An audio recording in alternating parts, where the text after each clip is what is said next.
Alrighty, let's get started. Welcome everybody. This is Rana Kaliouby. I see a lot of familiar people tuned in. Hi, good to connect with you all. But if you don't know me, I am co-founder and CEO of Affectiva. We are an MIT spin-out on a mission to humanize technology by building artificial emotional intelligence, and I look forward to telling you more about that. So I'm on live stream today from my house, just kind of 20 minutes outside of Boston, to kick off my virtual book tour for Girl Decoded, which launches on April 21st. It's the publisher's Penguin Random House, and it's been years in the making. And of course, you know, I had all these events lined up, which all got canceled, rightfully so. So my kids and I, you know, I'm working from home. My kids are hanging out and learning from home. And we thought it would be fun to do a virtual tour. So every Wednesday, between now and kickoff date, so late April, at noon Eastern time, I will do a virtual book talk or book event. And I look forward to getting your feedback and engaging with you. We're trying to do this kind of interactive, and we'll see how it goes today. So joining me today is my daughter, Jana. You may have heard of her because I talk a lot about her. And she's 16 years old, almost 17. She's on spring break this week, so I thought maybe I put my kids to action. And she and I will be kind of having a conversation about the book. Yeah, so hi everyone, my name is Jana, and like she introduced me, I'm her daughter, and I'm really excited to help her kick off the book tour. So we're just going to start with a few questions, just to let everyone know. You can input your questions, and I will be putting them in throughout our discussion today. So Mom, do you want to start with introducing yourself for everyone? I know you, but just for everyone else. Sure. So as I said, I'm Rana Kaliouby. I am Egyptian American, so I grew up around the Middle East. I'm a computer scientist. I have a PhD in machine learning and computer vision from Cambridge University. Spent some time at MIT before starting Affectiva, where I'm currently the CEO. Okay, so you lead a really busy life. You're the CEO of Affectiva. You are the parent of me and Adam, and you are parent to Cloudy, our little cat. So what made you decide to write a book?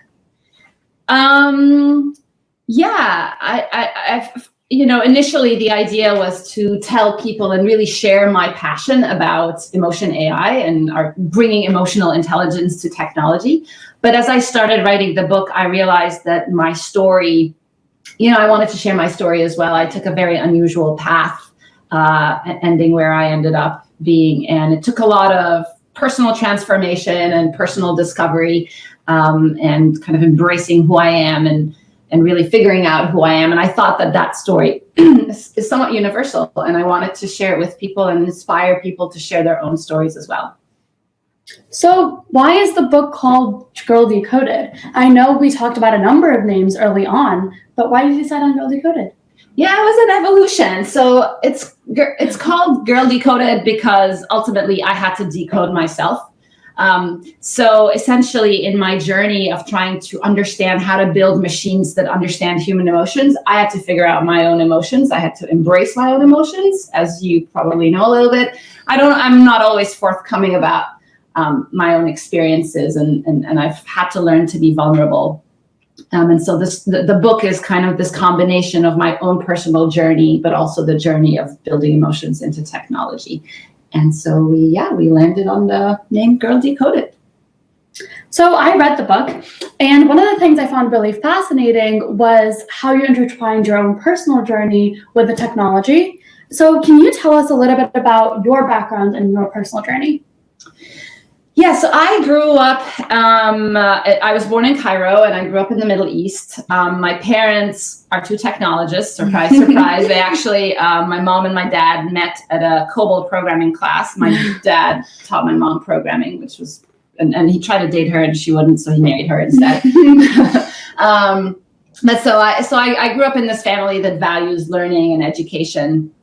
And then decided to major in computer science. I was quite fascinated by the role technology plays especially in how we connect and communicate with one another. So that's been a common thread in my entire career. From then on, I met your dad.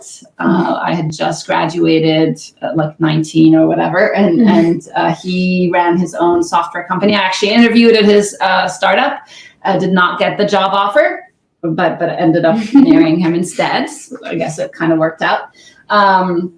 And shortly after we got married, I had the opportunity to go do my PhD at Cambridge University on a scholarship, and that's how I ended up kind of studying at Cambridge.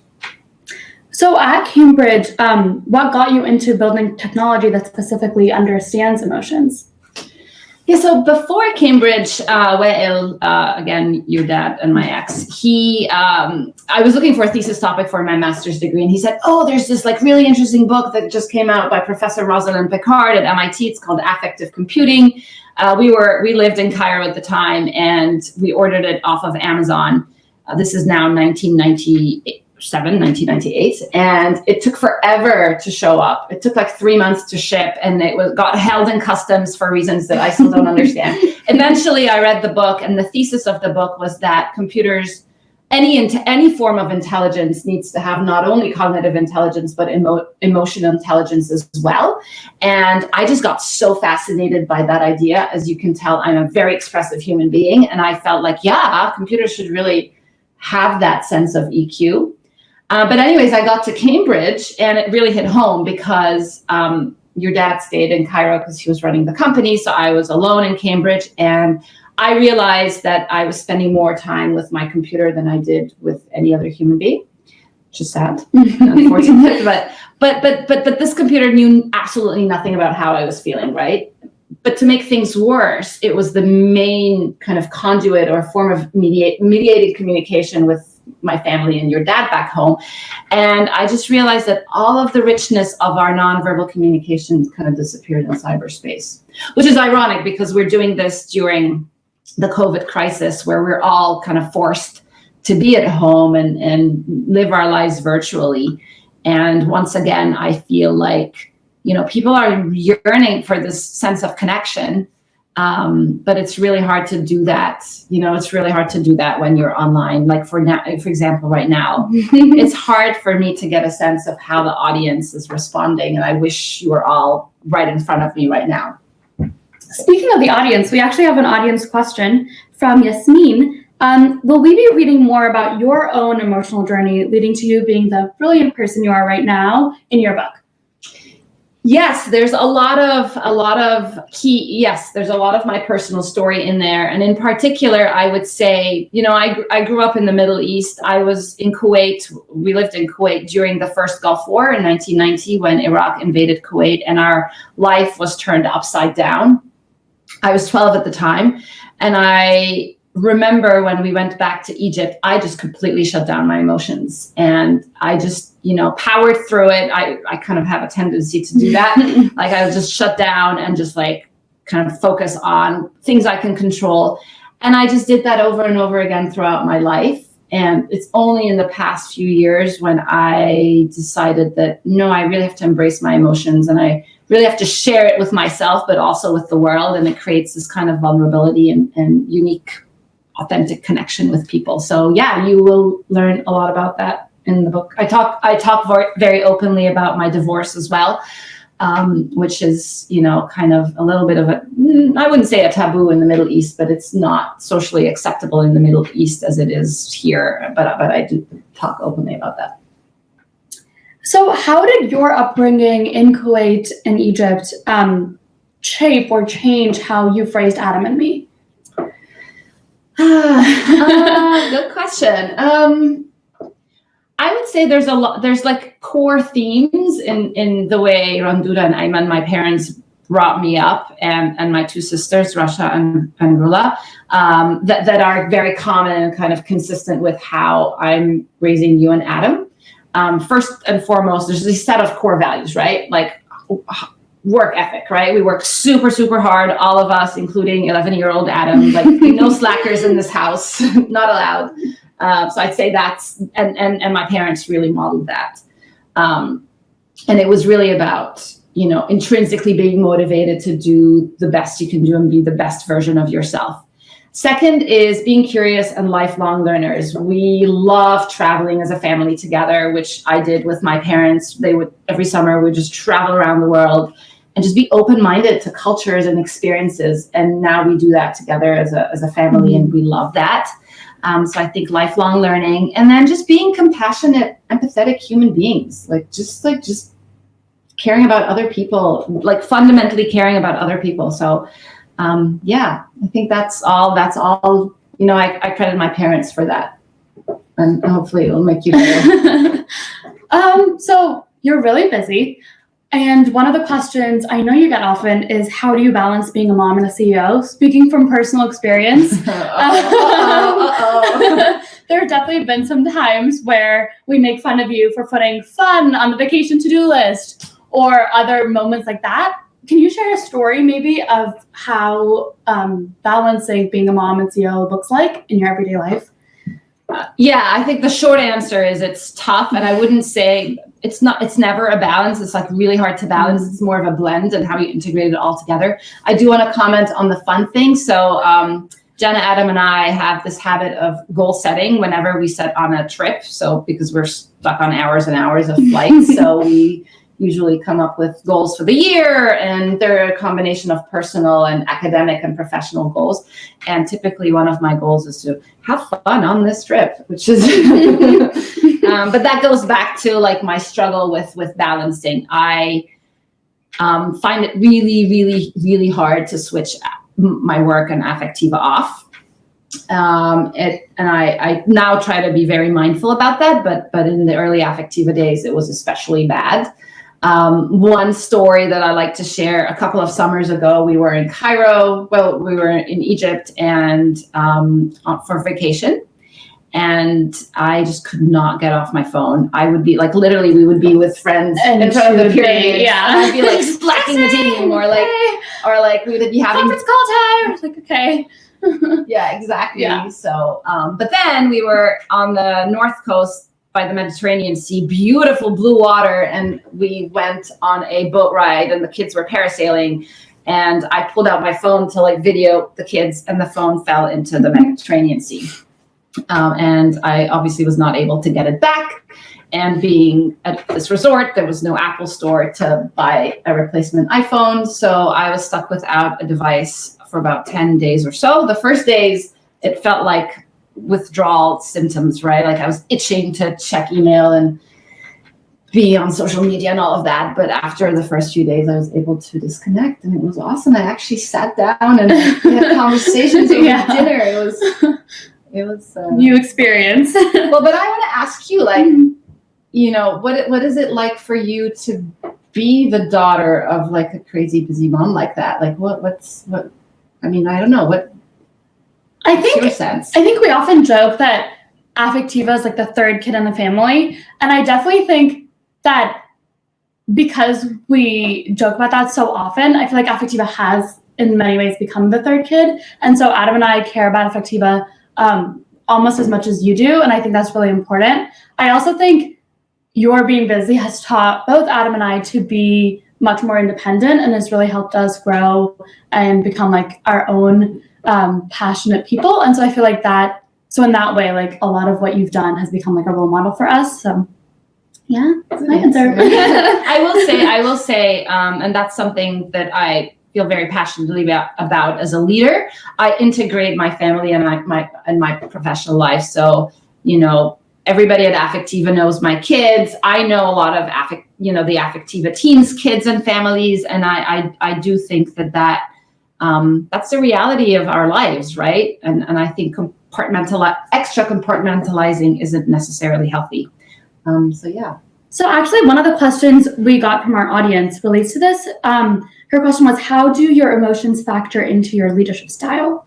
I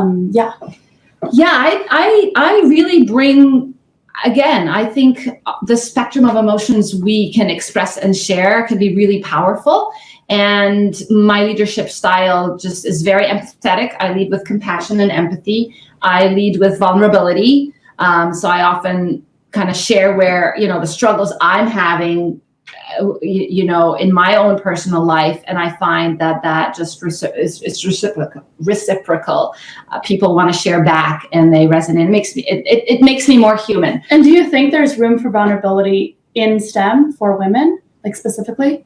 I really do think so. I think there's a new kind of leadership that has more female qualities. It doesn't have to be a woman leader, but I do feel there is an opportunity for a different type of leadership that is more authentic, more accessible, more, vulnerable.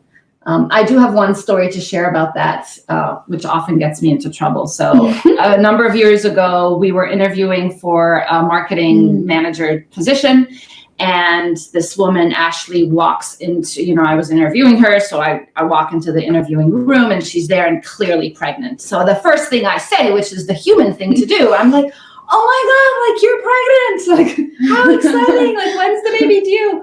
And so we had this whole conversation about her being pregnant and like it was her first baby. So I kind of shared a little bit about my experience. I worked right through both of you. Yeah.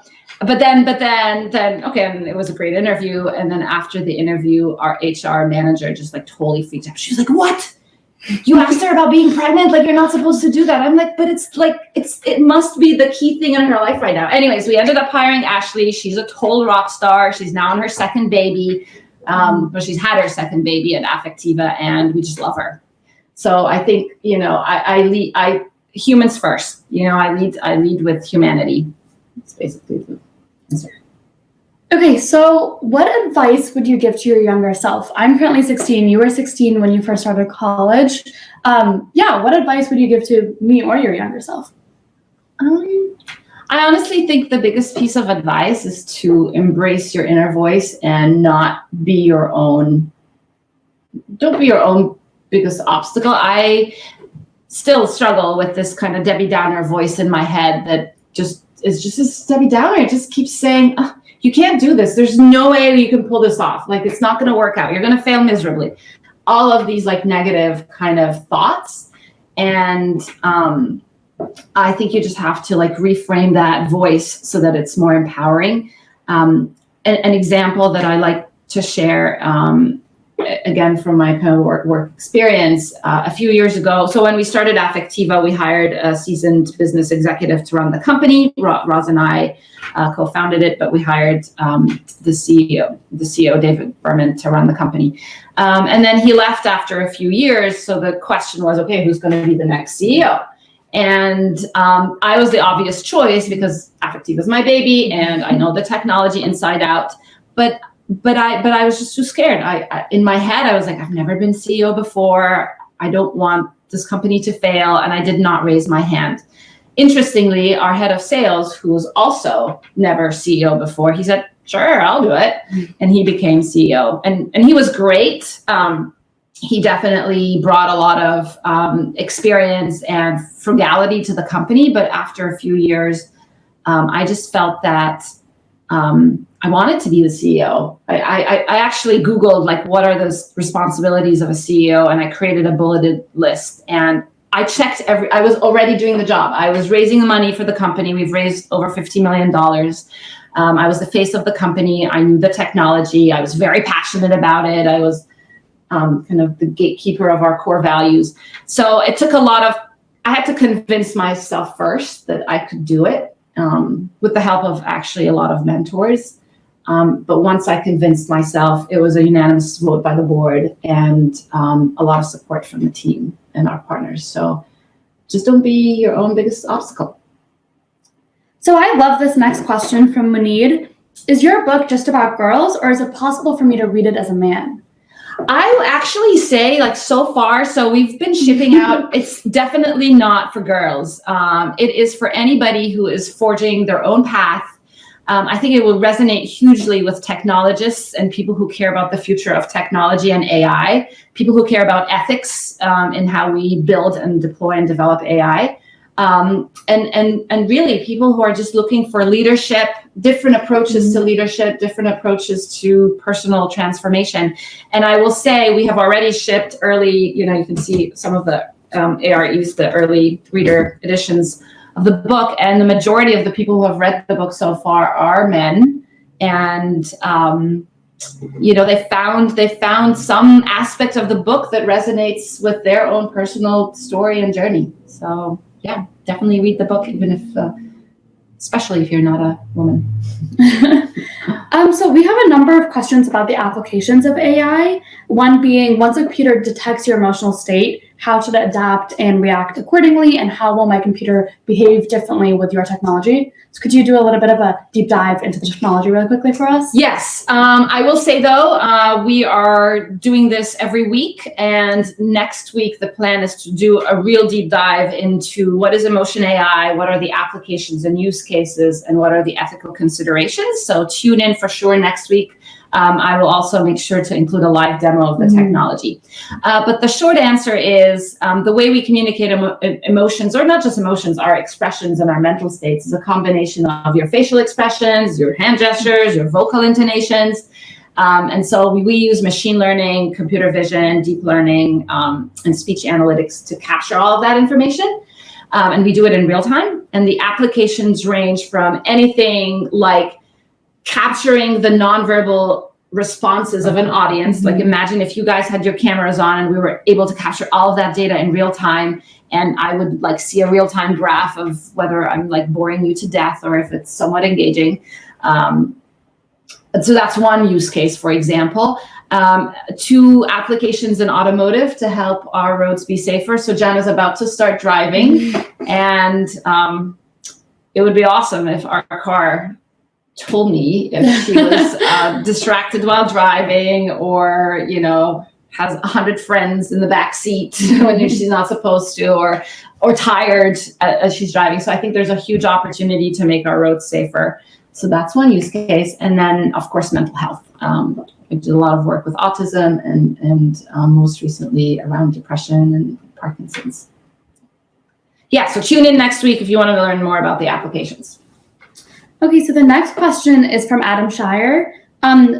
We kind of answered most of it, but the question I have is, in our current coronavirus situation, how do you see affectivist technology actually revolutionizing the way we're doing online learning? Like I know I start online learning next week, and one of the really big questions is, how are the teachers going to be able to engage with each student virtually? That is a great question. I think there's huge opportunity for emotion AI to really transform how we're connecting with each other in this new normal of this like totally virtual universe with social distancing. So imagine this, right? Like if you're an awesome teacher in your classroom and you have your students in front of you, you can riff off their energy. You can tell right away if they're engaged or not, if they're paying attention or not, are they confused, are they bored? Now, when you translate this to an online environment, like if you're on a Zoom call, you can't tell that, right? Even if you have, maybe if you have like 5 or 6 students and the little video thumbnails are there, maybe. But if you're presenting content and you have, 15, 20, 30 students dialed in from all over the world, it's very hard to tap into that engagement. And so again, imagine if your cameras are turned on, we don't have to stream the video anywhere. We just analyze it on your device so that you can still be in your pajamas while attending calculus or whatever. But we're kind of capturing anonymously how engaged you are, and then providing that data back to the instructor so that the instructor can adapt in real time, just as they would in a real world environment. Thank you. So the next question is from Kelly. And this question actually is one that each of us can answer. So what was your favorite or least favorite part about writing Girl Decoded? Because what was my least favorite part of reading Girl Decoded? Do you want to go first? I can go first. Okay.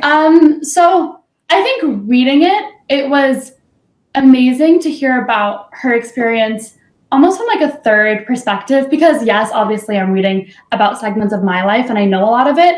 But there was so much insight and, like she was saying, built up emotion that I'd just never been privy to, that I finally got to see reading the book. So that was definitely my favorite part. My least favorite part is it's just so weird reading about yourself. I would definitely say that's my least favorite part, especially when I was like being bored. I mean, I don't think anyone wants to read about themselves in that way. So there was actually one part in the book where she and I disagree on the events. So I have a memory of a certain event when she was participating in a harp competition in Serbia. And you disagree with I just totally remember it so differently. And so we had to go back and forth. It's a little bit of a spoiler alert, but she ended up winning the argument. It's my book. When you write your book, yeah, when I write my book, you can see the difference. I think for me, that my favorite part in writing the book was just kind of, it was really a self-discovery journey. And I had to really think about my relationships, my relationships with both my parents. I love both my parents. My dad in particular, we have an interesting relationship because he has very strong kind of definitions of gender roles, even though he supported my career and my sister's careers throughout. But I had to kind of really think deeply about that. I had to, of course, think deeply about my divorce and kind of my experience going through that and where we are as as a single mom here in Boston with my 2 kids. So I think actually it was painful writing and having to dig so deep, but I'm grateful that I was able to go through that journey. So the next question is actually for me. It's from Hisham. So it says, your mom's story is amazing. Are you considering a technology role at Affectiva? Are you following in her footsteps? It's a controversial question. So I have been really lucky to see her journey. I think I've heard a lot about technology growing up. My dad is also in computer science. And so I think I'm all computered out personally. But I definitely hope to follow in her footsteps outside of the Affectiva realm. She continues and still inspires me every single day to be and follow through with your passions. And that's definitely something I want to do. She's also such a role model because she's a woman from the Middle East doing great things. And that's definitely one area that I'm really passionate about. So I think I'll probably go into the social sciences and leave her to the computer. Talk a little bit about what you're passionate about. So cool. My interests are more around gender in the Middle East and looking at that from a political science point of view. Yeah. Okay, so next. So I couldn't get her to. She tried. I tried. I really did. I sent her to all sorts of camps and everything. So this next question is from Abraham. What are the top 3 favorite books that inspired you? Ooh, that's a great question.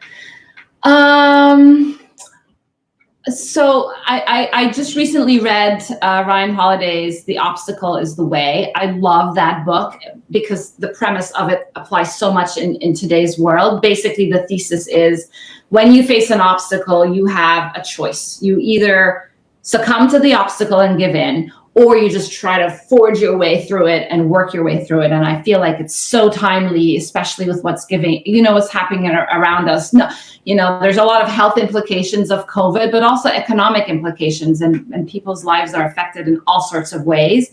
And I find that this book just gives me ammo not to give in and give up and just paddle through it. So that's one. My other book is Becoming by Michelle Obama. I loved that book, and I was reading it. It came out while I was writing the book, and I was just so inspired by how openly and vulnerably she wrote that I went back and rewrote a lot of the early chapters with this kind of self-reflection and openness. So it's definitely up there. That's great. Thank you. So I think we have time for 1 or 2 more questions. This next one is from Jana. She's asking, did you discuss your PhD journey in the book? How did getting a PhD shape your career? And what advice would you give to young people from the Middle East or even just around the world entering their PhD in tech these days? I loved doing a PhD, and I often advise a lot of my young mentees that if they are so inclined, if they're curious about a particular problem or a particular they have a particular hypothesis around a cause or an issue, to really do a PhD, because it allows you to become a domain expert. It allows you to geek out on something that, very few people know, probably focus on. my particular journey doing a PhD was kind of interesting because, again, I was away from my family. I had Jana. So the plan was not to have any kids until I graduate and finish my PhD. But then I became pregnant a year into my PhD. But again, I decided to like stick with it, and I just became super efficient and just super efficient in my use of time. So I worked, made sure I was there for Jana, and so my advice is find something that you're really, really passionate about and become the world's expert in it. It'll pay off. So this next question is from Cheryl. The question is, Mom, what's your next book going to be about, and what would mine be about? I think you could go first. My next book, oh my God, I just want to get through this one. But I actually think, again, as I the book ends right after kind of our move to Boston and kind of our settling in here and becoming American citizens and what life is like for us in Boston. It does touch a little bit on my leadership style and my leadership approach, but it doesn't really delve into it. So maybe if ever I do another book, it would be more about this kind of leading with empathy and leading with compassion, this alternate approach to leadership. Maybe. What about you? I think if I had to write a book right now, it would probably be about like growing up between Egypt and the US and my experience with all that, and then also like uncovering and trying to empathize / teach others about my experience and how my experience being a young Muslim woman is very different from what some other people might assume it is.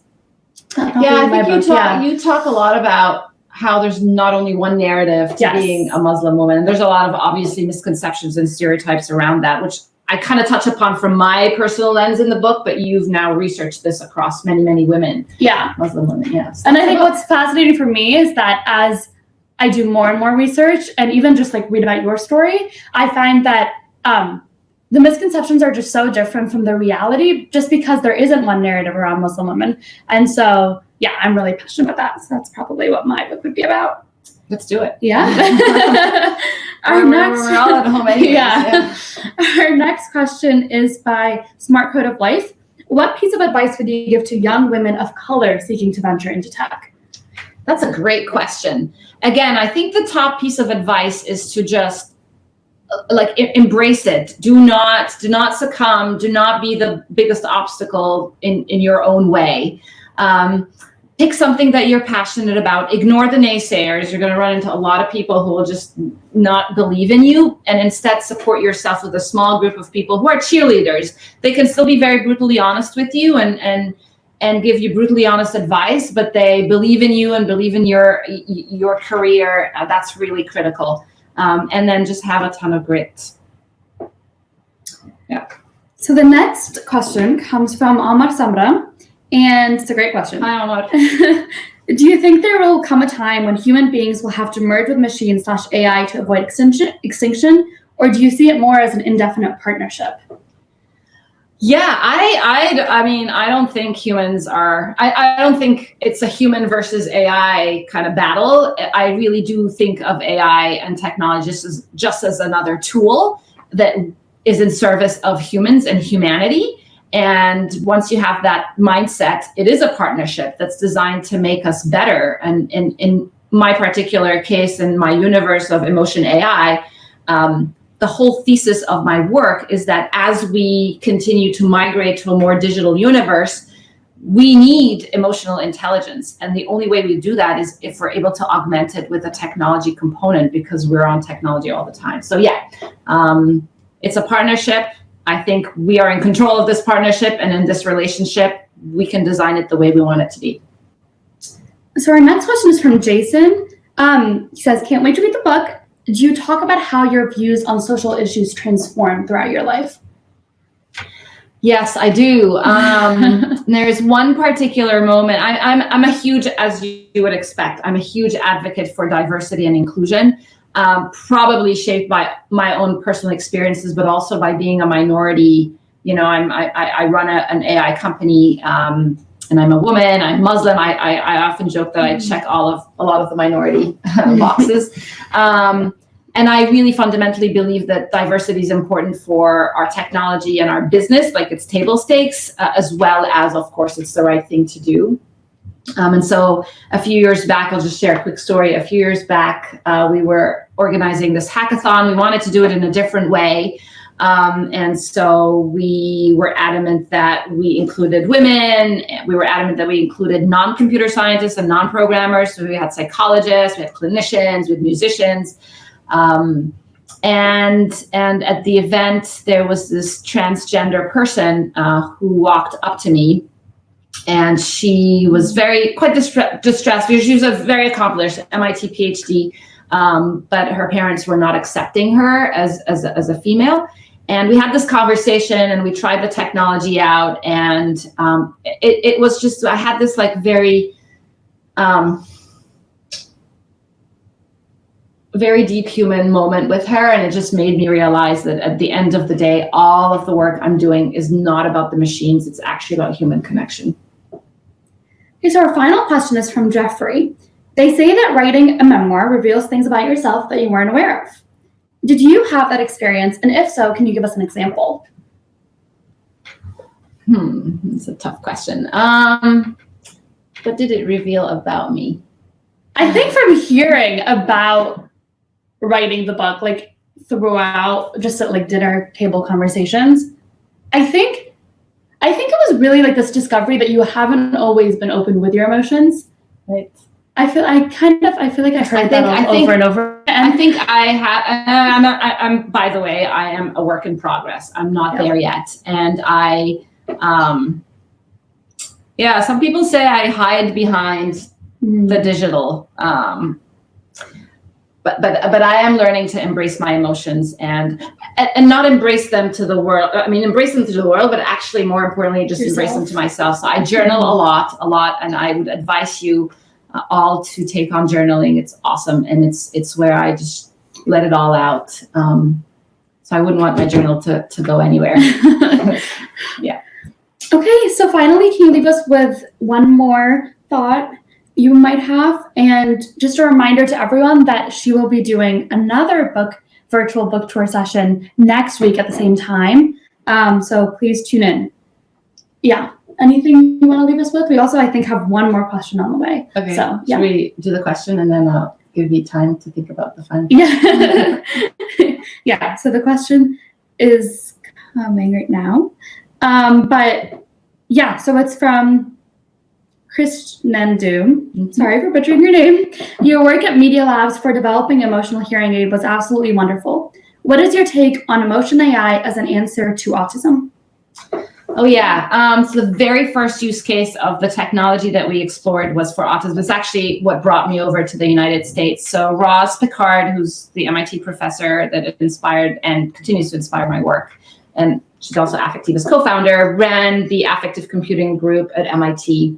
And so she and I partnered on this project to build like a Google Glass-like device that uses our technology to read to help kids on the autism spectrum read other nonverbal signals. And we're now partnered with a company called Brainpower, ran by Ned Sahin, who uses Google Glass and our technology and has piloted this in hundreds and hundreds of homes. We're already seeing that the kids are improving in terms of their ability to maintain and connect with people via looking at people's faces and eye contact. And he's really spearheading that work, and I feel so proud and grateful that we could be part of that journey. So yes, again, amazing potential use of this technology. So final thoughts. Yes. I think for today, my thought would be, embrace your emotions, because we've been talking about that, and it is tough times for a lot of people everywhere. And just use empathy and emotions to connect. Yeah, and remember to pre-order the book on Amazon, Barnes & Noble. Maybe shameless plug. Yes. The book is available for pre-ordering on any of your favorite retailers. In particular, if you can support your local bookstore, place in few orders. They need the business, need your support. And if you can show proof of a pre-order, I will send you a personalized signed book plate or an audio message. You can pick. The audiobook is actually available too, and I narrated it myself. There's a lot of emotion in there for sure. Thanks for tuning in. Thank you for tuning in. Bye.